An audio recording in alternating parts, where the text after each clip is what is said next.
Well, a very good morning, everyone. Just a couple of minutes away. Hi, Benedict. Good morning, James. So we will just wait for people to come in. We're no hospital. They'll come in at the last minute, as always with these webinars. So very warm welcome to everyone as you join us today. As you can see by the slide. Can you see that clearly, Benedict, at your end? Slide there? I can see the slide clearly, yeah. All right. All right. We'll just give it a couple of minutes. Has your morning started? Really good. Went for a walk with the dog this morning on the beach, which was lovely. Right. The perks of living on stunning Waiheke Island. Yeah, very good.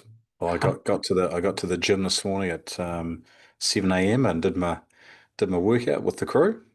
Oh, well done, James. Mm.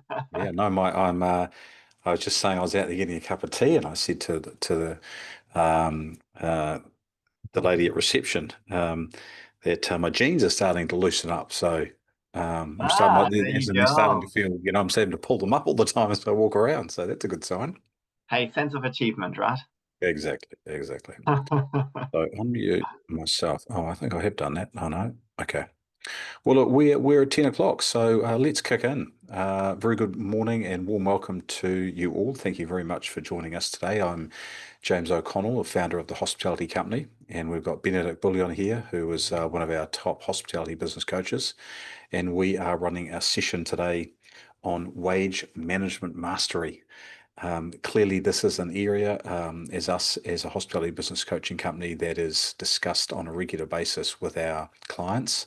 And it's also a really challenging area for most people when they come to start with us. It's an area that they really haven't got mastered. And so we are running a free webinar every month now for the rest of the year. And we did our cost of goods one last month with Leo. If you missed that one, please get in contact with us. We're more than happy to send you a recording of that. And today we are moving on to another big section, which is this wage management mastery, and giving you some really pro tips on the things that you can do to improve this area of your business. So, just by way of introduction, if this is your first time to us, the hospitality company, it's great to have you here. A quick backstory on us, just so you know who we are. We are global leaders in hospitality business coaching company. I invented this concept of hospitality business coaching back in 2002, and now we work with businesses across New Zealand, Australia, and we've done work in the UK and Ireland as well, and we're back growing those markets again as we head into 2025. We coach owners and their managers, so we're a specialist hospitality business coaching company working with owners and managers. We teach what we call the business of hospitality, and I'll talk about that a bit more in a moment. We teach industry best practice, and because we teach best practice, it delivers industry leading results. So most hospitality business we see that aren't as successful as they could be, it's not because they don't want to be, it's just simply they're not applying best practice to their business. And when they do, good things always happen. And we meet and research some of the world's most admired and successful hospitality groups with all of the team of coaches having significant global experience and also my time visiting some world-class companies, particularly in America over the last 10 years or so. So yeah, wealth of knowledge across the team. We have a team meeting every week. We got together last Friday, and we've got well over 150 years experience across the seven of us who are on our team at the moment. So a real wealth of knowledge that we share with each other, and then we bring that together and share that with the industry and with people like you. And today is part of that sharing. So we teach the business of hospitality, and the phrase that we've coined and why we've coined that is because although we meet a lot of hospitality business owners who are incredibly passionate about the industry that they have chosen to be involved with, sadly for many, the reason why their business underperforms or potentially fails is because they're just not putting enough good business practice into that business. They're foodies. They know lots about wine and cocktails and whatever the food style is they're doing. Back in the 80s and 90s, there was a show called Mastermind here in New Zealand, and they were experts on particular topics. And we meet people who are absolute experts on these particular niche pieces of what they do, whether it be Thai food, whether it be Italian food, whether it be coffee, and they would probably win a mastermind competition based on their knowledge of that area, which is great that they have that knowledge. But unfortunately, that's not balanced out with their knowledge of business. And as a result of that, many struggle. And even if they think they're doing well, they're probably underperforming. And we come in and help people do that. So we think the industry is a great industry, but the industry does need more business in it to be successful and to thrive. So that's why we talk about the business of hospitality. Just to sort of set the scene here today for the workshop, these are a couple of slides that we show all of the time, and we think have a big impact on getting people thinking the right way as they come into these trainings with us. And one is about to control the controllables, focus on the internal drivers of success. When we meet successful hospitality business owners, they very much are taking control of their success. They're not looking at external reasons why they're failing or successful. They can't control that. They can't control the government decisions. They can't control the weather. They can't control the global economic challenges, all the things that are just not in their hands every single day. And so what they do is they're aware.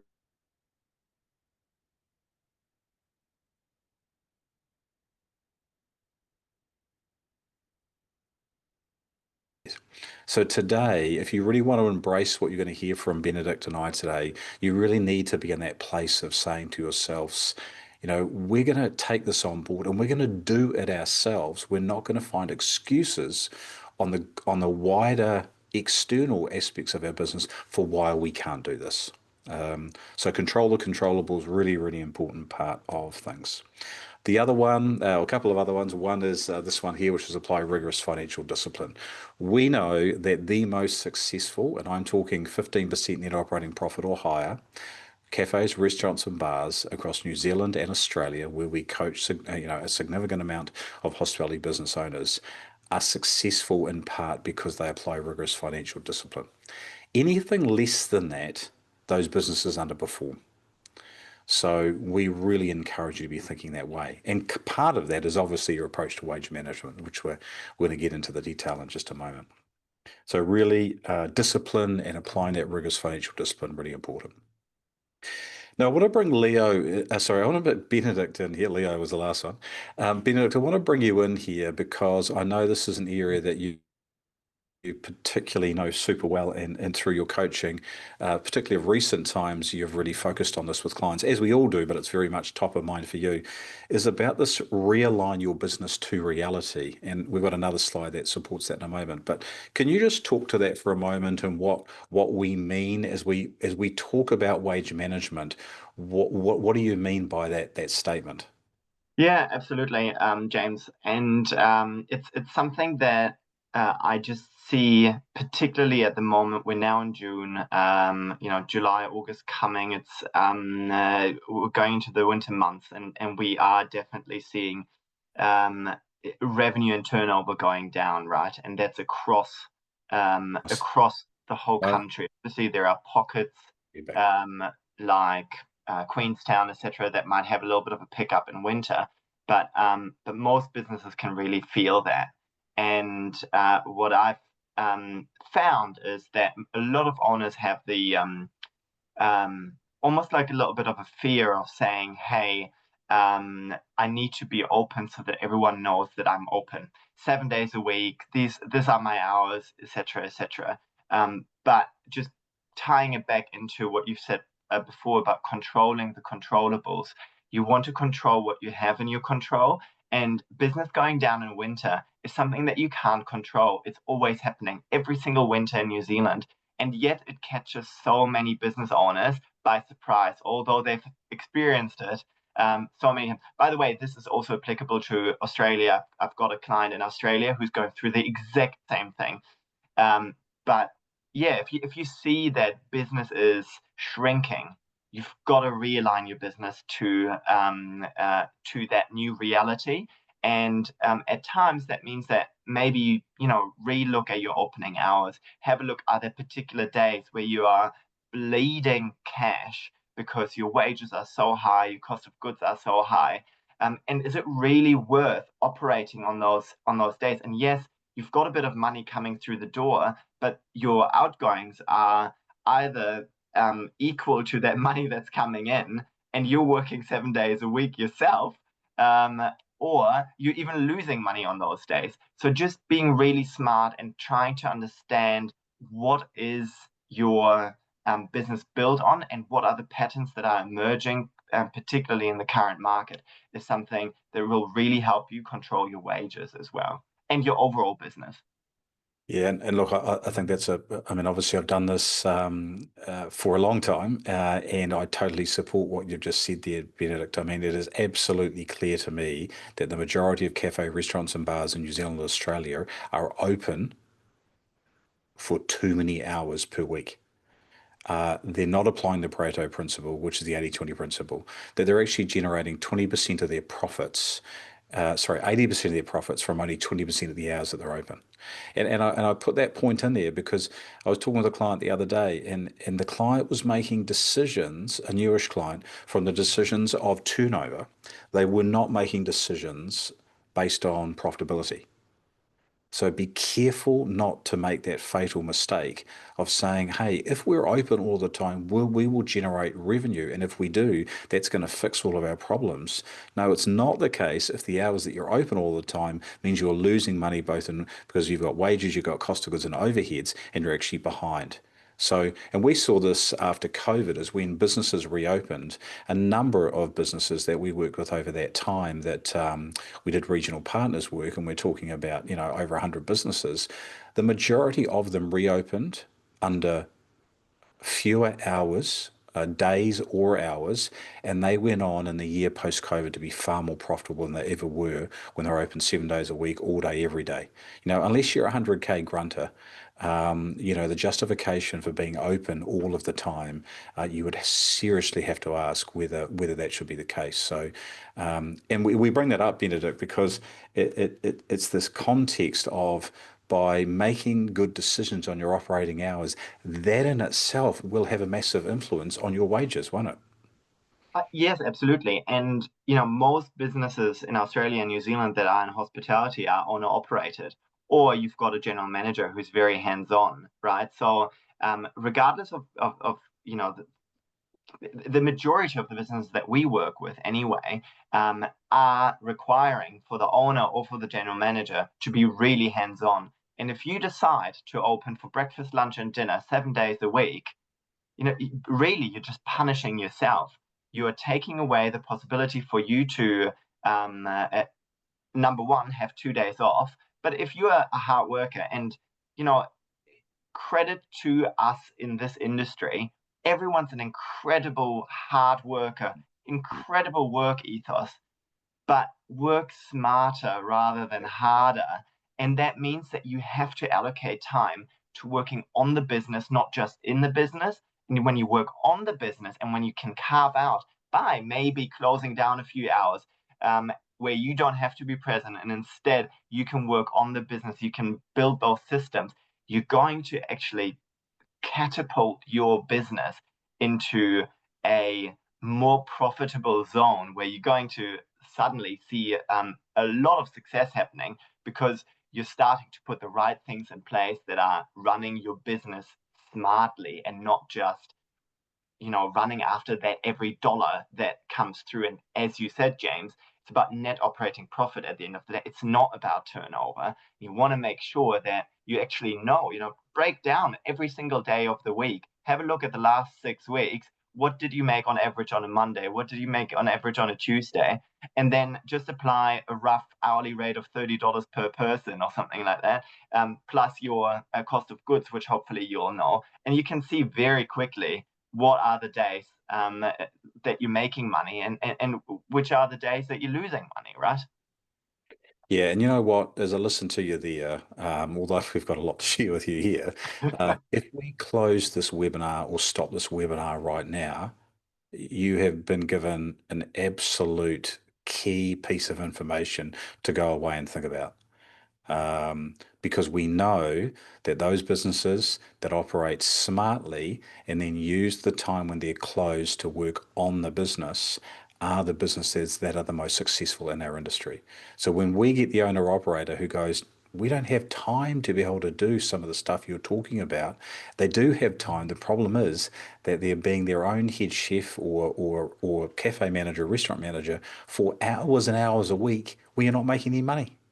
And that's just absolutely crazy. You're better to be closing and working on your business to make it more successful. So it is really, you probably weren't expecting that to be the first curveball of the workshop here today, which is, you want to talk about rostering and bits and pieces, and we'll get to that. But really, really important. If you want to make a significant change to your wages and the cost of your wages, you need to think about the hours you're open, because when you fix those and make those more aligned with your actual turnover, just that alone will see a significant reduction in your wage percentage. And we're talking 3 to 4% here, not 0.5%. So really good point, and I think it sets the tone now for Mm. for the rest of it. So today we're going to look at wage management through two lenses, or two aspects. One is wage management, which is the decisions you make and the systems you use. And one of the other ones we're going to introduce to you, which is a really powerful piece that we do a lot of work on with our coaching clients, is what we call wage productivity. So the productivity of the wages that you pay, your return on this. And when we start with new clients and we ask them, hey, what ROI, what return on investment are you looking for from the wages you pay every week? They've got no idea. They pretty much don't even know what we're talking about. They've never looked at, they've just always heard that word wage cost. And that's it. That's tattooed in their inside of their head. And all they think is wages are cost. So if that's the only way you'll see wages, that's all it will ever become.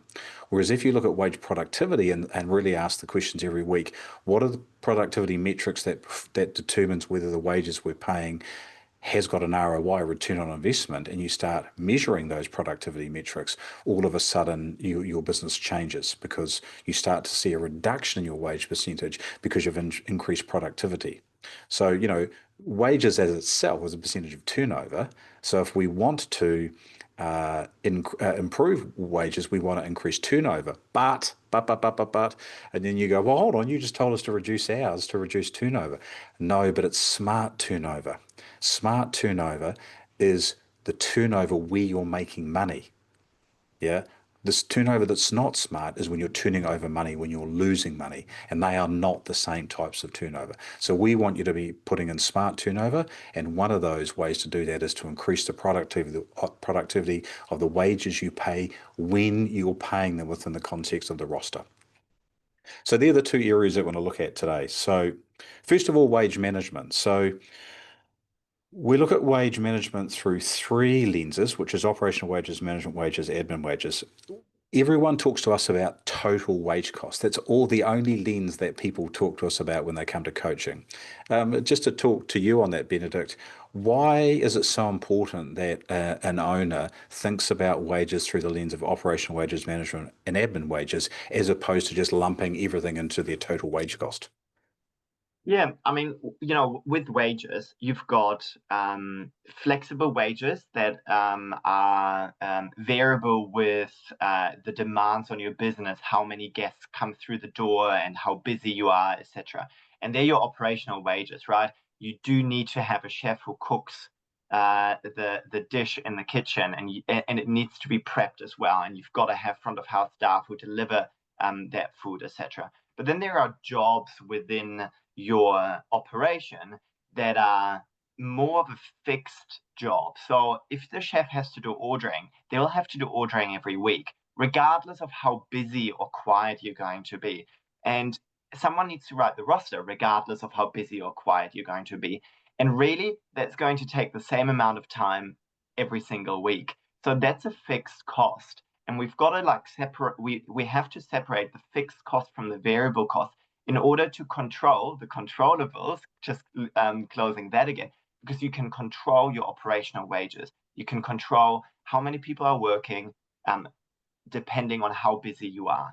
What you can't, what you have less control over is the fact that you do need to do ordering. You do need to do rostering. You have to have admin tasks. You do need to do training. All of these things are mandatory. But it's unfair, really, if you set your head chef or your front of house manager, restaurant manager, a target of achieving a certain wage percentage, and you've got a bad week of revenue. They have no chance of achieving that if everything's lumped up into one big Yeah. sum. Yeah, exactly right. Exactly right. So let's unpack that. So we've got operational wages, the hours worked in the business by anyone in the team. Okay, so I actually had on one of our platforms the other day. I had an owner message on this platform saying, when I'm an owner, when I work in the business on the floor, should that go against operational wages?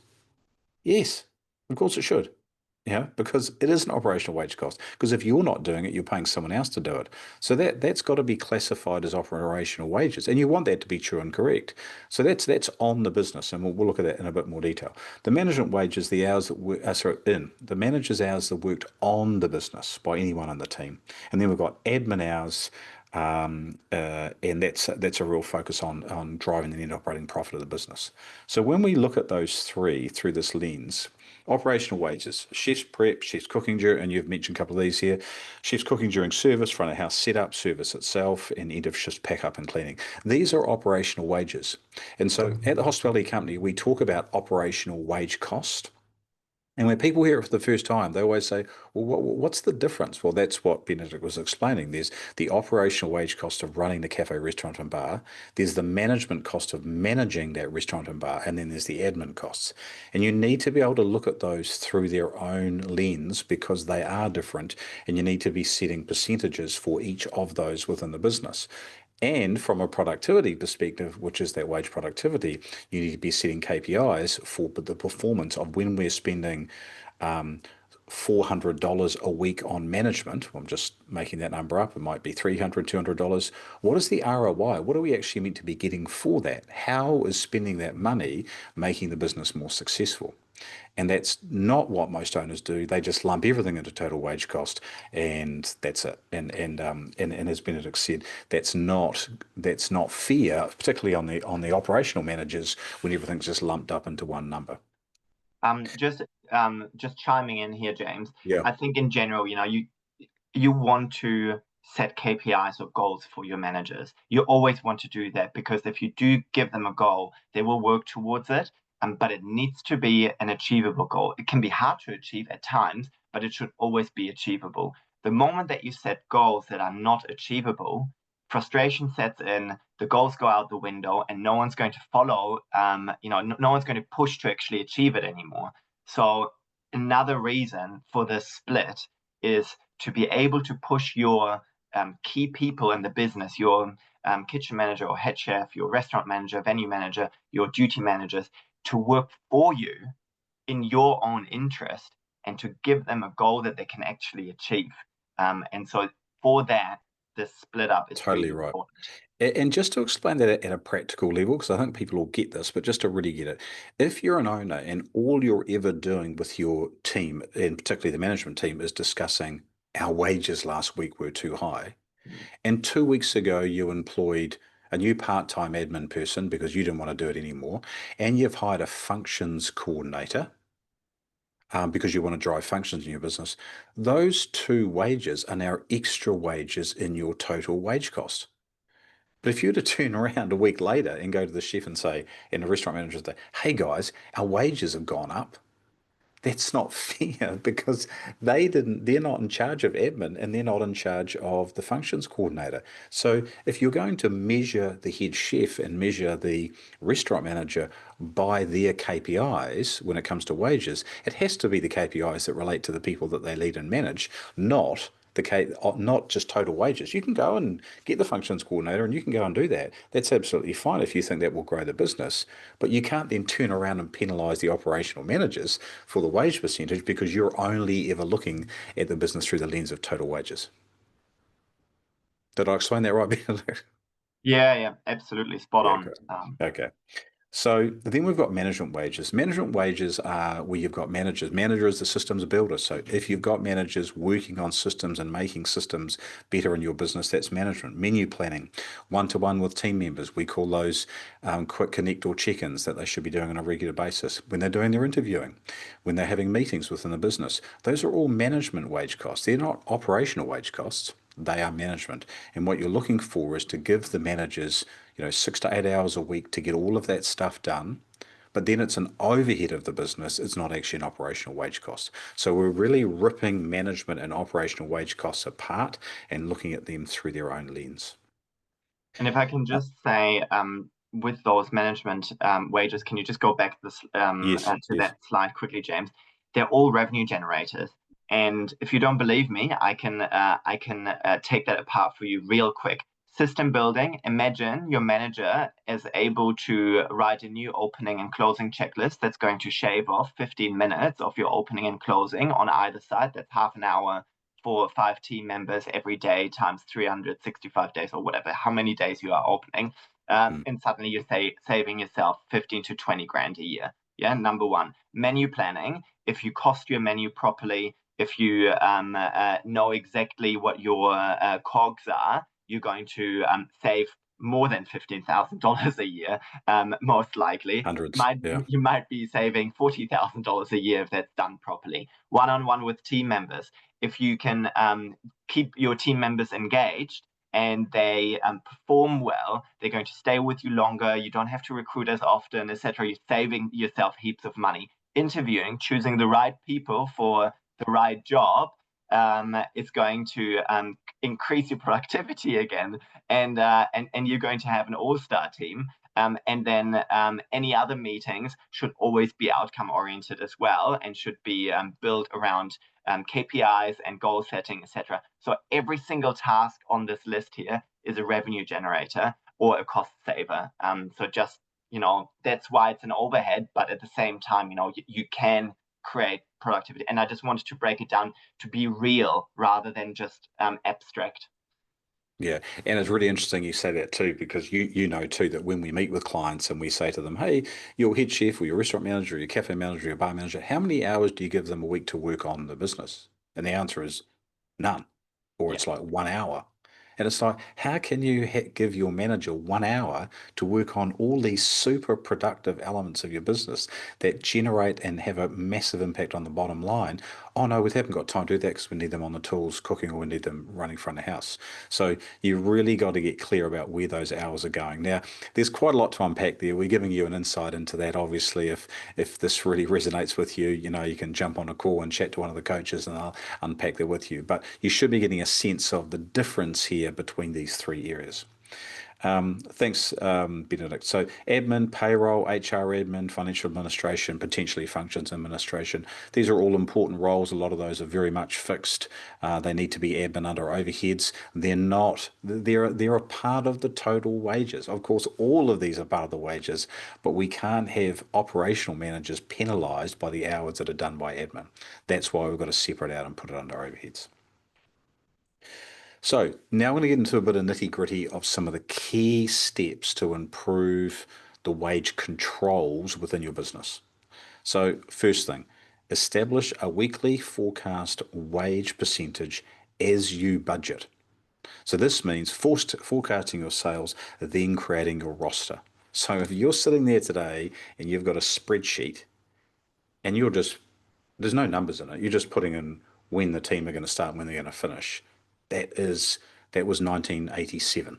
This is 2025. Okay, you got to move with the times. You've got to be investing in wage management technology, cloud-based technology, because you want to be making sure that the team rostering are working to a budgeted percentages. So they've got to know the percentage at the start.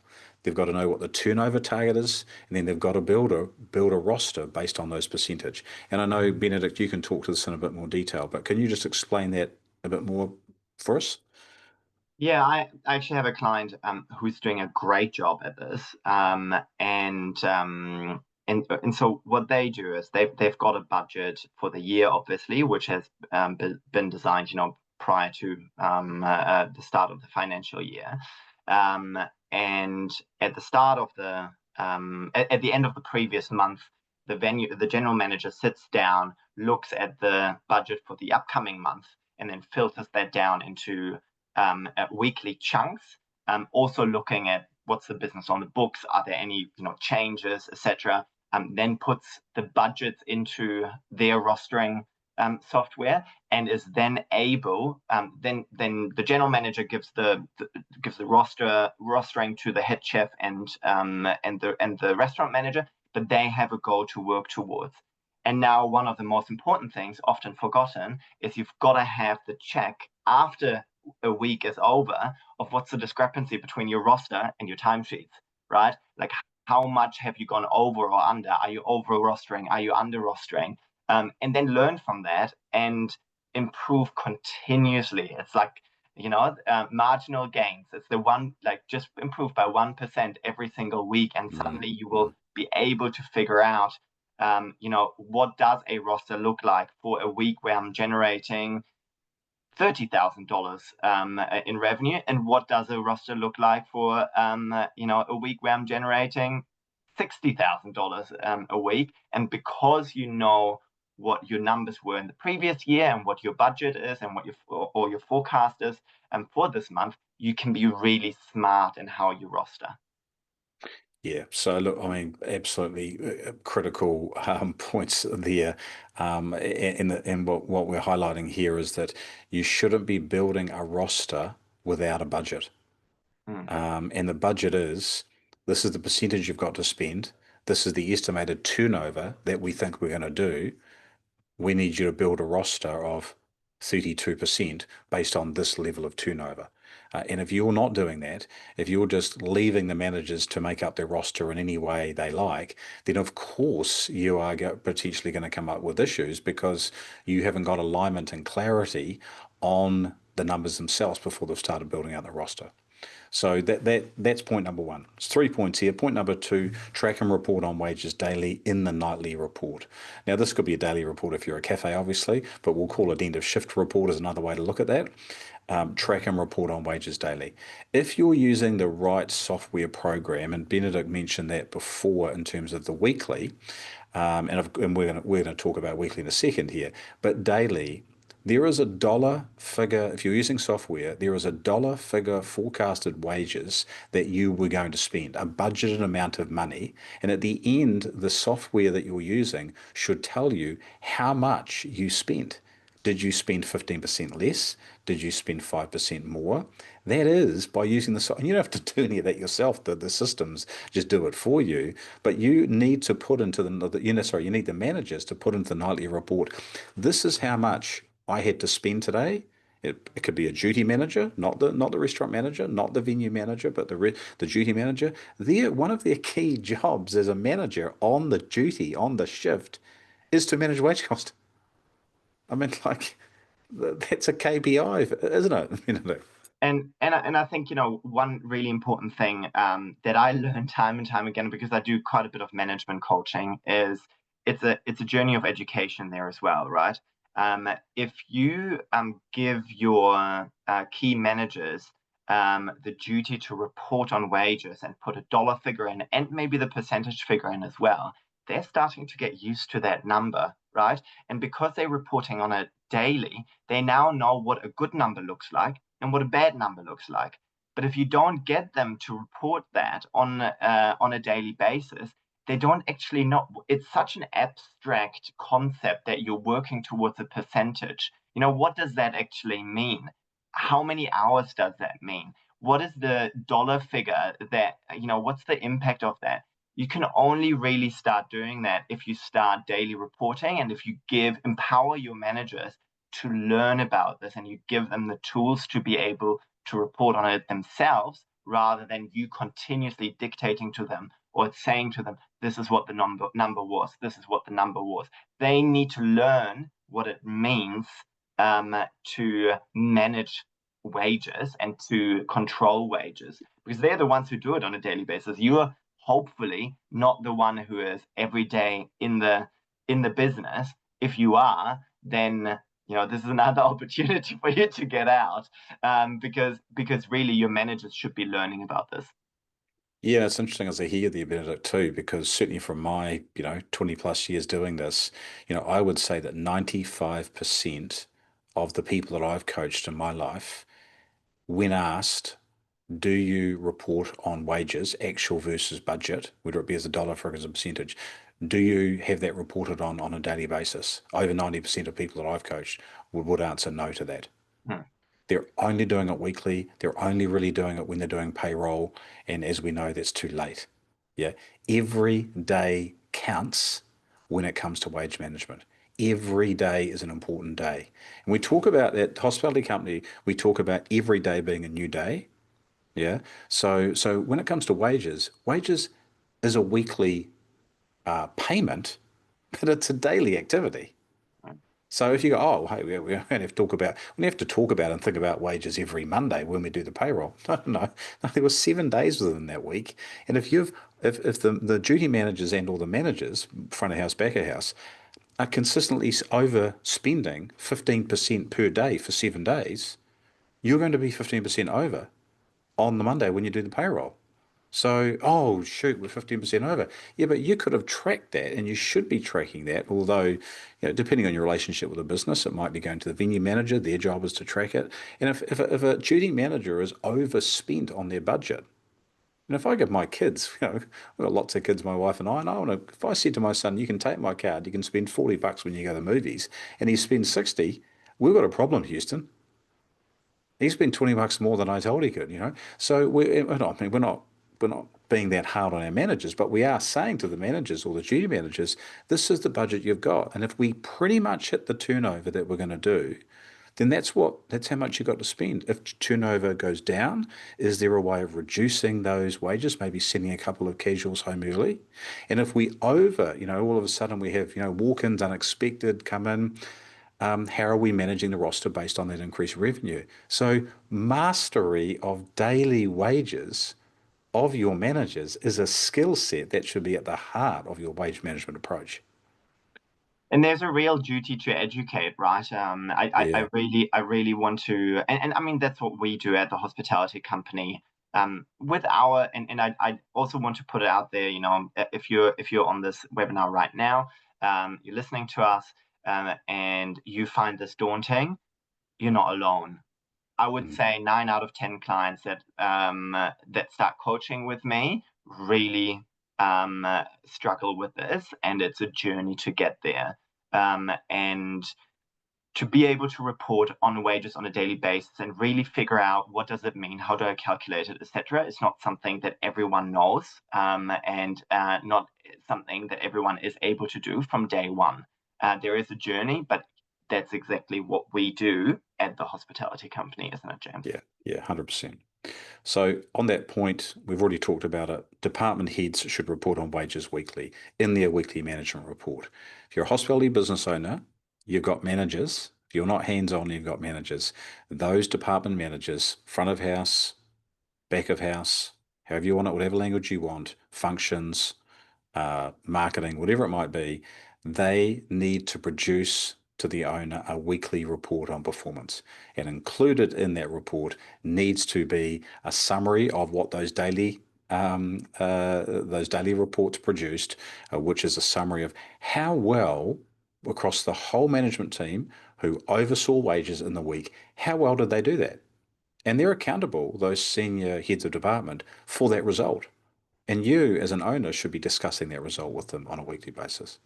So, and do that. Now, I'm watching the time, Benedict, so I'm gonna speed us up a little bit. So, look, Benedict's actually spoken this already. So, just a point there: have set clear expectations for your managers. They've got to be clear. They've got to start the week with in the month with you giving them clear percentages. And the way you do that is through that. I mean, if you're new to us, you might not have seen this before, but you want to look at it through the lens of your critical numbers. These are the best practice numbers that are behind the most successful cafe restaurants and bars in New Zealand and Australia. We've got our industry associations who produce a report on this sort of data. It's not their fault, but they are reporting, unfortunately, statistics on a very mediocre industry. And so, in Australia, we see net operating profit at 5 or 6%, and not too dissimilar here in New Zealand. Well, that's because they're producing the average of average. You don't want to be the average of average. You want to go, who are the best performing cafes, best restaurants and bars in New Zealand and Australia? What are they doing? They are all doing 15% plus net operating profit. And you want to focus your eyes on those businesses and how those businesses are run. And the 60-25-15 model is part of that. So within that, we have got there under the prime cost, that 60%. There's that operational wages Benedict and I have been talking about earlier. You got to zero in on that. And with that, you really need to be giving them a very, very clear first annual target to aim for. And as Benedict talked about before really well, he talked about the client who set that annual target for wages for the year based on this is New Zealand, based on the financial year, 1st of April.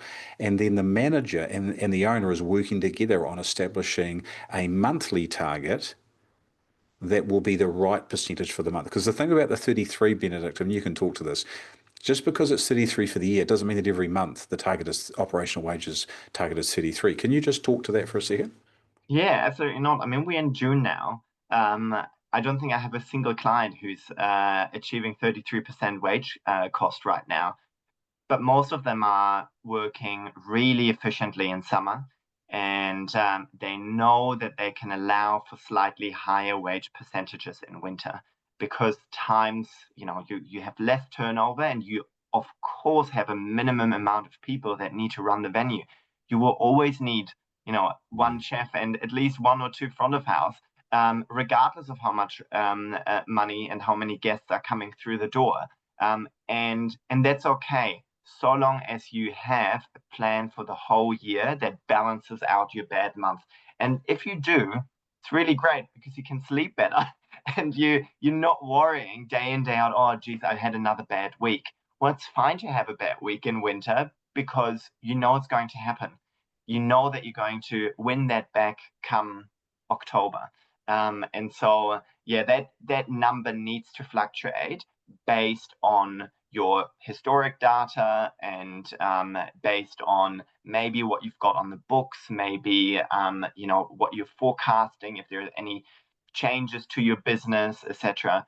But yeah, that's So what you're saying hopefully here, aren't you? answers You're your. saying if the target was 35 in winter and Yeah. you're hitting 35, that's a great result. Yeah. Oh, But fantastic. if your target in summer was 28 and you're Yeah. hitting 35, Yeah. that's being mismanaged. Correct. Yeah. Yeah. So, but the average, when you work it out through the whole year through our profit first planning matrix methodology, it will be if we hit these percentages, the average will be 33, which is our target for the year. Yeah, and then that ties back into you giving your managers goals that they can achieve, that Mm, they mm, can work towards, mm. that keep them motivated, and they don't have oh, in winter I can't get the targets anyway. It's way too hard.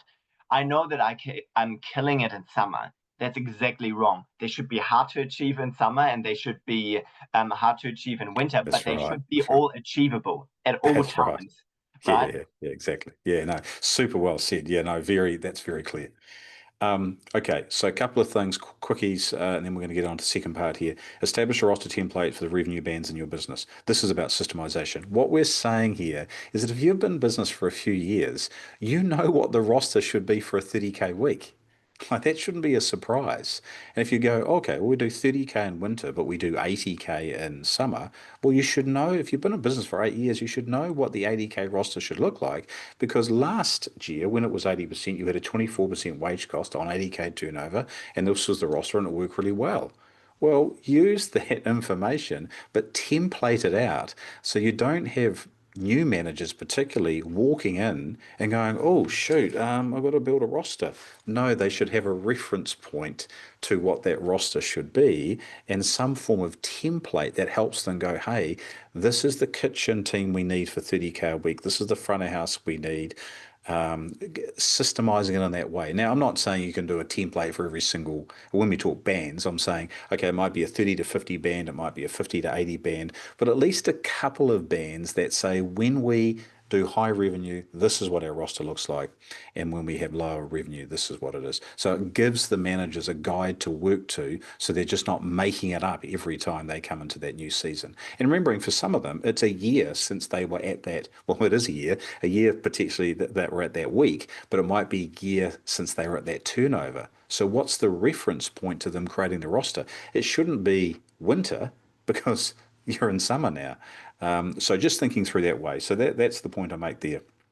Now I want to move. We're going to run out of time. I'm going to move to wage productivity, and we'll get through this pretty quickly. If you've got any questions, please feel free to pop those in the chat box down below. And if we don't get to answering those questions today, we will make sure we capture those and send you a follow-up email if there's any chat questions in the chat box that we don't get to. So the second part is wage productivity, and this is what we talked about at the beginning. When we talk about hospo owners and food and beverage owners, they always seem to be talking about wage costs. It's just become the default language. And we say here at the hospitality company, language is the root of culture. If you want to change your culture, you want to change your language. And if the culture of your wage management is that it's a wage cost, then all you're trying to do is to go get the cost down because that's what we always try to do with costs. And the problem is just not enough of a wider lens and view on wages as the entire part of your business. So we encourage you today to think about wage productivity and how we do that. So, how are you measuring productivity in each of your wage categories? And we've got our categories. We've got operational wages, we've got management wages, and we've got admin. So, just to touch on those a little bit, operational wages, what's the productivity? Well, clearly one of those is going to be the operational wage cost of the business. So, are we or are we not meeting the budget? We do that daily and we do that weekly through those reports and obviously monthly through the P&L. Are the operational wages leading to NPS, Net Promoter Score, if you're using that as a feedback system, or things like Google reviews? Meaning, if you're reducing your roster too much and your reviews are also going down, well, maybe you've gone too far.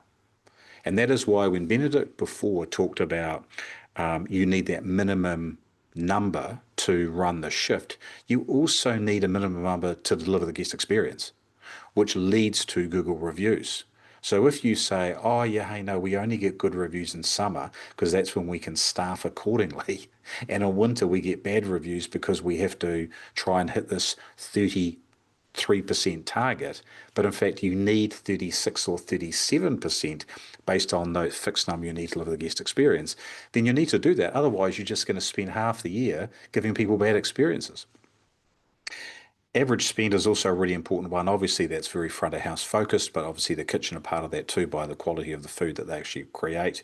And things like sales ratios, your main to dessert ratio, your drinks to bar snacks ratio, your drinks to mains ratios. There's a lot involved with here. We can't give you all the detail today, but if that pricks your interest, again, book a session with one of the team and we can share a bit of that insights with you. Very powerful stuff, the sales side of things. But what we're saying is, okay, if we're going to spend 15% of our turnover every week on front of house wages, what are we trying to do? And what happens to most businesses is they only use turnover as their productivity metric. And that's not enough detail.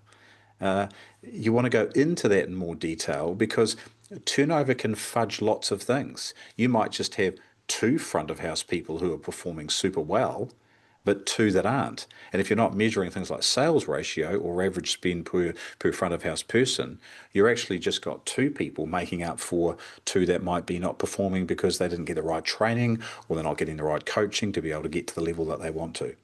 But what we're really doing is we're saying, how does this operational wage cost become an investment? And the investment is through how we drive productivity. So, did you have any comment to make on that, Benedict? No, I think you were really clear. I Covered think it? this is really good. Let's move on to the admin side. Right. Yeah. Or So the cost. operate Yeah, so the management wages, we've got cost management of Senate. goods, we've got ENPS, Q12, which is Q12 survey, which is measures employee engagement. If you don't know about that, again, reach out to us. We can help you with that. And then systems development. The manager's productivity when they're given that 6 to 8 hours a week. If you are seeing the improvements of systems, SOPs, the documentation of the knowledge base, checklists, audits, all of these things happening by the manager, that is a manager who's being super productive with that 6 to 8 hours a week. But an interesting comment in most of the owners I've coached, when I've asked them, "Hey, do you give your managers some management time to work on their department?" They go, "Oh, yeah, sometimes." And I go, "Well, what do you give them?" They go, "Oh, probably 2, 3 hours a week." Oh, okay. Well, that's better than nothing. And what's your expectation from those 2 to 3 hours when you pay that money for that manager to do those 2 to 3 hours? What expectation? What have you clarified together about what the ROI from that time is? What are you looking for? Oh, shoot, no, we hadn't even discussed that. And I'm like, right, so that's an issue because we're not leading with a productivity approach and a leadership approach to that person. We're just saying, hey, here's 2 or 3 hours, and you just use them how you see fit. And by the way, we don't want to micromanage that manager, but we definitely need to be setting some KPIs of what the return is going to be. Yeah. And then the third is admin wages, productivity. Accuracy of reports, accuracy of financial activities, making sure the payroll's done right, making sure the P&L's up to date. They support EMPS and Q12 by potentially they're involved with the HR practices, making sure the onboarding process through giving them their contracts and onboarding them through the software. Hopefully, you've got HR software that you're using, building that, making sure that works better. A lot of the admin people actually do a lot of that stuff because they're good at tech. And potentially the admin person may also, this is not always the case, but sometimes they do function inquiries or maybe even function bookings. So, the admin person, we still want productivity from that person's time. It's not, as we used to say in the old days, it's just not just paper pushing around the office. This is saying, hey, if I'm going to be paying 10 hours a week of admin, I need to make sure that I've got some productivity metrics linked to those. Yeah. Okay. Good. Speed that up. Use cloud-based software for rostering. Can you just talk to that? I know I talked about it at the start. Can you just remind everyone on that for those that may not be on software? Yeah, and I'm happy to share an example. I'm currently doing a group a coaching program here in Auckland, and I have 8 people on the group, 2 owners. One of the owners was saying yesterday in our session, "Oh, we're just rostering on Excel," and the other owner responded to that, "Oh my goodness, when I changed from Excel to a software, that's when I started making money." Because the software gives you so much information and Mm. data about how well you're rostering, if you're on budget, whether your timesheet to roster discrepancy is too big or is on point. The communication between staff in order to swap shifts, etc. Like you're wasting so much time holding on to that Excel spreadsheet, and so it's the best money that you can invest in Yeah. just And getting. let's hope that most of you that are listening today Yeah, are not on that. I would suspect, looking at through some of the names, I see some of the people there. Very few, I think, on this list would be on Excel, thankfully. Okay, time for a Q&A. We wanted to make sure we at least left a few minutes there. So just looking at the chat box, um,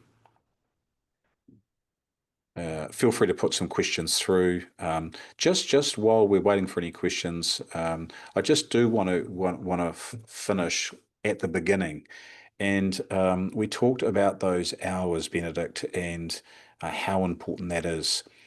What recommendation, if an owner's listening today going, shoot, I think we do need to revisit our hours.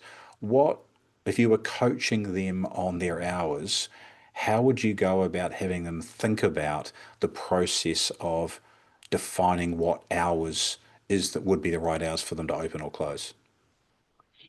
I think for me that's you really looking at your insights into data points. You don't Yeah, want to take a yeah. decision based on a gut feeling, right? We're not in the business of what's the Mm. where's the wind coming from? Let's try to take a decision. But But what if Julie and her dog like coming in at 4 o'clock in the afternoon? Shouldn't we stay open to four for Julie and the dog? are you a business or are you a charity operation? Mm, And that's mm, at the end of the day, what I sometimes say to owners are you paying the mortgage of your employees because they need their 45 hours in the kitchen and they can't reduce them to 38 in winter, and you are sacrificing your own profits for that and potentially even need to push money back into your business? Or are you just going to take a decision that is a business decision that you can explain as a business decision and you start earning money because that's what a business is supposed to do, right? mm. Yeah. And I support that too. I also saying that, making sure that you get really, really clear in that Pareto principle on the hours, the 20% of hours that generate 80% of your revenue. All of you listening today or listening to this recording, there will be a very, very close ratio like that in your business.